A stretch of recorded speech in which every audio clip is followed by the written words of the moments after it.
Ouais, tu veux-tu qu'on fasse un commentaire sur chaque. En général. Ouais, moi aussi.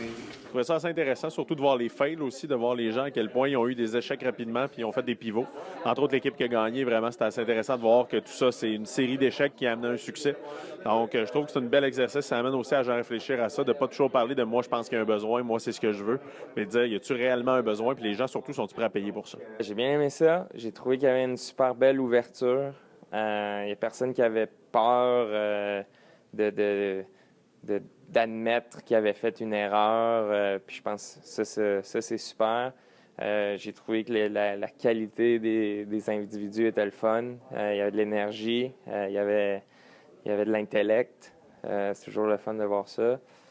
Il y avait des idées qui sont parties, qui étaient peut-être pas super bonnes, puis ils s'en sont rendus compte vite, puis ça a tourné dans des super bonnes idées après ça. En fait, le lean, ça a démarré un peu dans le manufacturing, parce que tu te rendais compte que t'es mieux d'apprendre rapidement si tu fais des erreurs, de travailler par hypothèse. Fait que de plus en plus, c'est reconnu comme une des meilleures pratiques.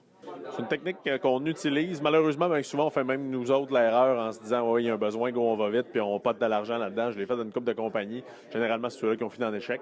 Donc, c'est quelque chose qui est de plus en plus. C'est quelque chose qu'on challenge aussi quand je fais de l'investissement, challenger les entrepreneurs pour dire c'est-tu vraiment certain? Un entrepreneur qui n'a pas de vente, c'est pas une business. Donc, de ce côté-là aussi, je trouve ça assez intéressant d'avoir le processus, puis de rapidement dire quelqu'un, es-tu prêt à me donner un 20$?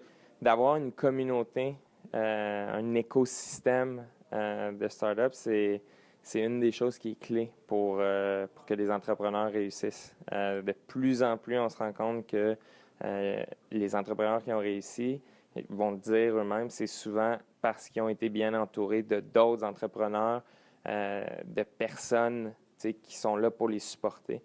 Fait que ça, c'est important. Puis de voir des événements comme ça à Québec, moi, je reçois de plus en plus d'intérêt de compagnies de Québec. Fait que ça, je trouve ça vraiment super.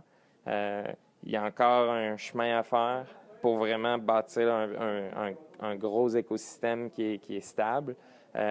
Mais définitivement, je vois une heure d'aller pour en arriver là. On sent qu'il y a quelque chose qui est en train de lever à Québec, entre autres. J'ai jamais vu, moi, dans ma business, du monde de Montréal qui va venir à Québec comme ça. C'est nouveau. Avant, c'était les gens de Québec qui voulaient aller à Montréal. Il y a un déplacement actuellement. Il y a une belle tendance. Je pense qu'il faut continuer là-dessus, mais il y a encore un défi d'un point de vue du financement.